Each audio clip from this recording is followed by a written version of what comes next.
They say nothing interesting ever happens in small towns.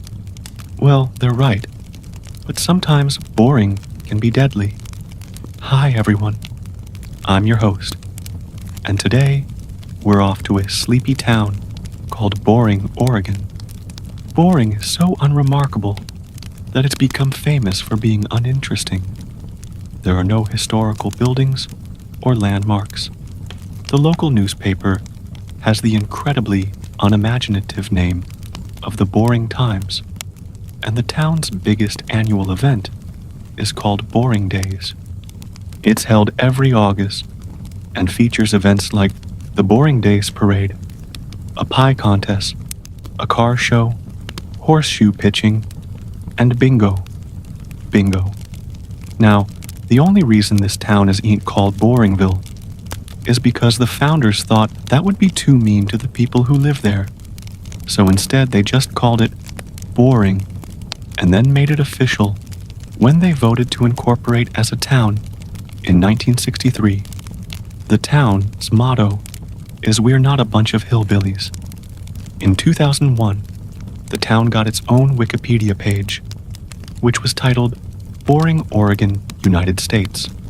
But then in 2014, someone changed it to Boring, Oregon, Unincorporated Community, which upset the locals so much that they decided to formally incorporate the town so they could get their Wikipedia page back.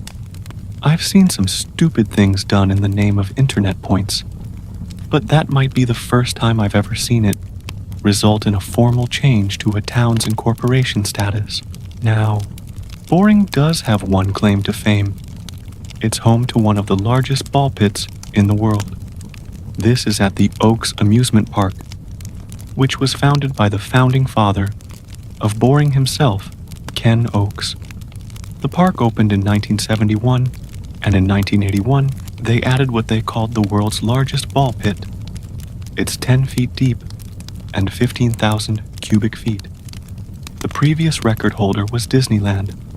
Now, even though it's a great place to raise a family and get a mortgage on a house with a white picket fence, Boring isn't exactly the dream town for young adventurers, and maybe that's why the place has a reputation for being cursed.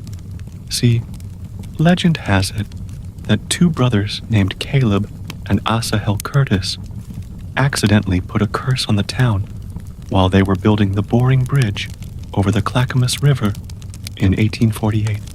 The story goes that the brothers had been drinking heavily and getting into fights. When Asahel insulted his brother, Caleb reached out to grab him by the collar, but missed and grabbed onto a nearby snag. It cracked and he fell backwards into the river where he drowned.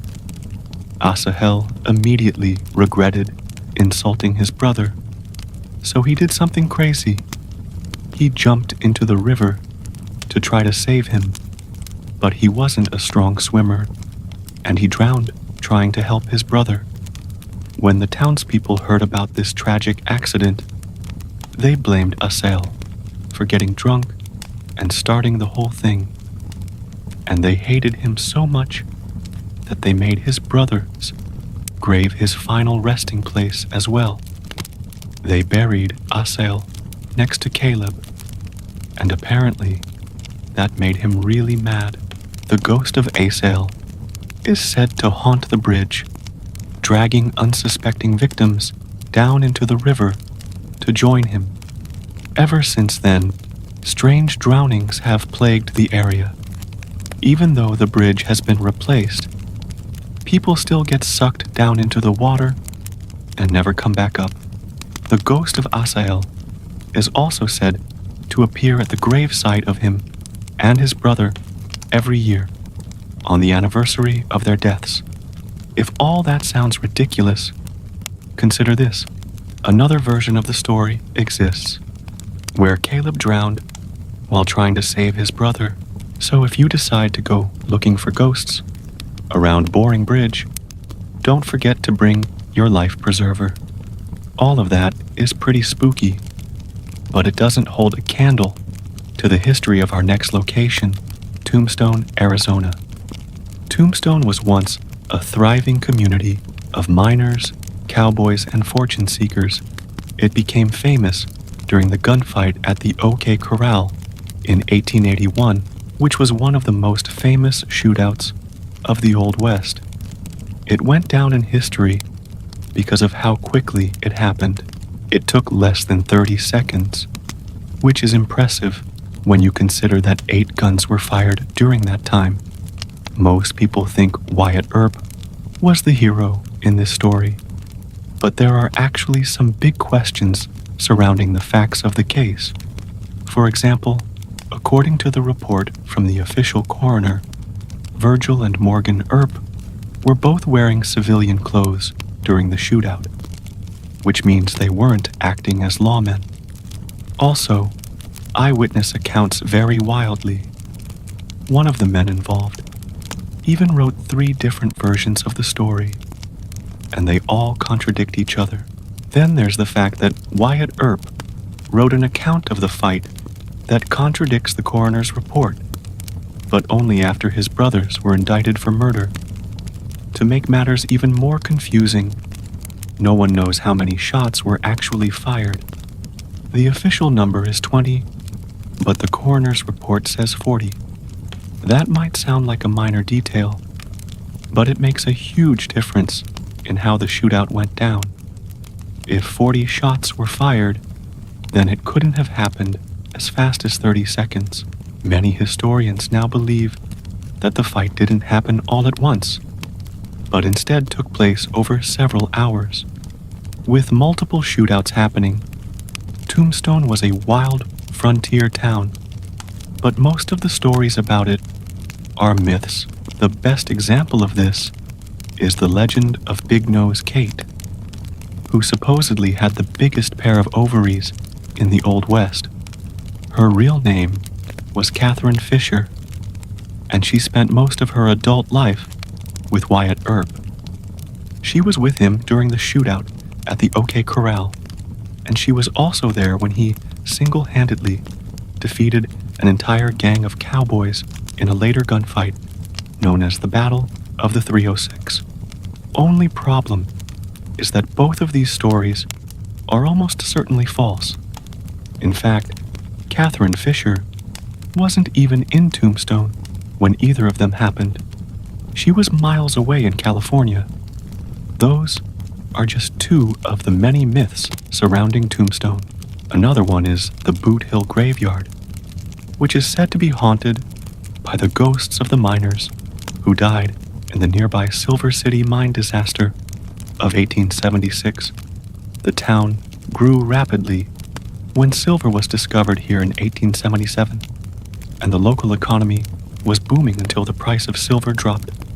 By 1878, the mines were struggling to stay open, and a series of cave-ins claimed several lives. The worst one happened on April 1876, when an explosion caused part of the mine to collapse. 13 miners were killed instantly, and 10 more died from injuries sustained in the collapse. They were all hastily buried in an unmarked grave, and soon after, Boot Hill Cemetery was established near the town.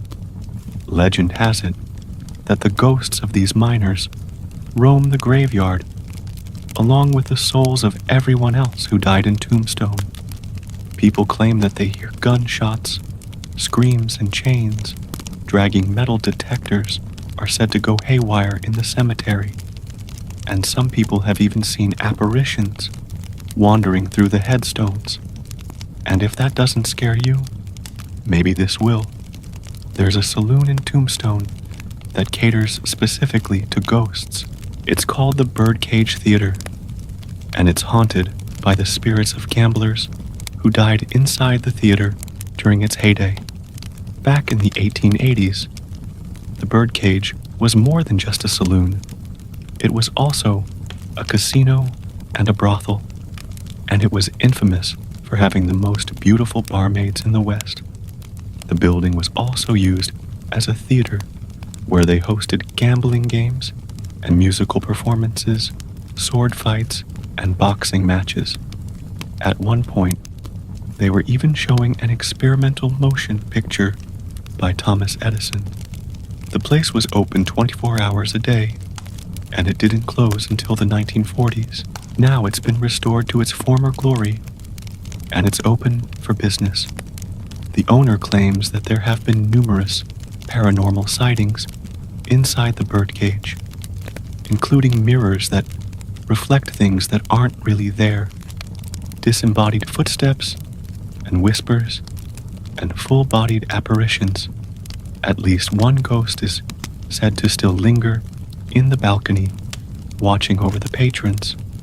There have also been some mysterious deaths associated with the birdcage. 4 of the original owners were found dead in their rooms with gunshot wounds, but the cases were never solved. And in 1984, an electrician working on the restoration was electrocuted while reaching for a light switch. Some say the switch was old and faulty, but others say it was tampered with by the ghost of a gambler who didn't want anyone messing with his favorite haunt. I'm just saying, if you're gonna move to a small town, do your research, because some of these places might look quiet, but they're far from boring. Thanks for watching. I'm your host. If you want to see more videos like these, be sure to check out our new channel, where we explore the dark side of nature. And as always, don't forget to follow us on social media